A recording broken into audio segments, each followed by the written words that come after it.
Alrighty, so we are going to be setting up Camponotus herculeanus from their transition Outworld to a real Formicarium in Outworld.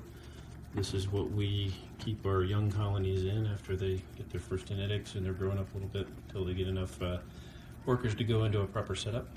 And it's, as you can see, velcroed to the bottom, little plate for honey, little water right there, little medium for them to bring in the nest and pile up if they want to. These guys, I counted about 45 workers. So they are pretty packed in both tubes here. We have two tube ports so we can, in small colonies, dump them and change the tubes and clean the tubes and stuff. But you can see the queen in there, fairly full, about 45 workers, definitely ready for a Formicarium. And this is where they're going to go. And we're going into an Ants Canada large omni nest. You can see I have cotton plugged off here and here. They're going to have these first 6 cells open, and then this cotton right here blocks them off from the rest of the nest.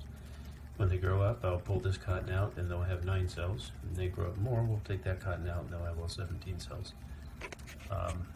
Water on this side, dry on that side, and then this is connected to an Outworld, which has a fluon barrier and a mesh barrier. And then the Outworld is connected to what we call the litter box, and most species we can train to take their dead end trash all the way over here, which makes cleanup easier. They generally like to take it the furthest away from the nest, so most species will figure that out and help us out. So what I'm going to do is take this piece right here, and this will connect to the Formicarium. I'm going to put it in between where this connection is right there. And this will connect to the Formicarium right here. And this will connect to the tube. And then in between, these are 2 test tube ports. So I'll pull out both test tubes, put them there, put this in between this junction right here. And then we will leave their tubes open to the light, cover up the Formicarium, and give them time. So I'm going to get that set up and be right back. A few moments later. And we are back, and you can see what's set up here. Just put that in between, connected 2 tubes. I meant to cover up the Formicarium, so I will do that now. So light bad, dark good. Now the Formicarium is nice and dark. It's all covered up, as you can see.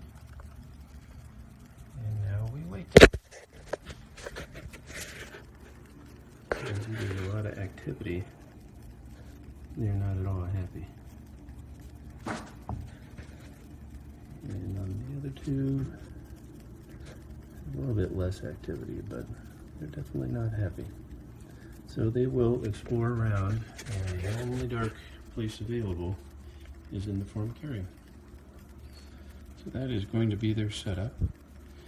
And I will probably cut this video and do some timestamps or updates as they move. I don't know how quickly they'll explore. Campo in general are like really chill, so you know, they don't mind the light much, so it may take a while.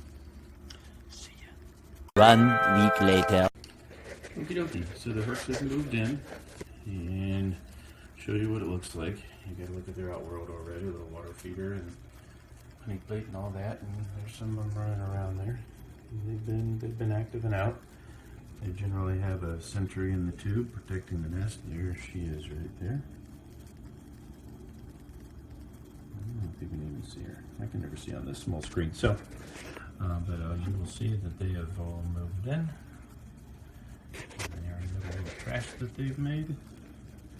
Sorry about the reflection. It's terrible. And there's Queenie in there with the brood. Look at the 4 square there. So the Formicarium here is, I have 6 chambers open for them. And you can see the cotton is plugging up right here. And that keeps them from using the rest of the Formicarium. So 6 is probably too big for them. I thought about giving them 3, but it's hard to keep the hydration right with only 3 open. So I gave them 6, and they seem to be happy. So they've moved in. Did a worker count the other day, and they're right about 60 now. So they're a little over a year old, and at 60, which is pretty good for any large campo. And they're cruising right along. So that is it. Say bye.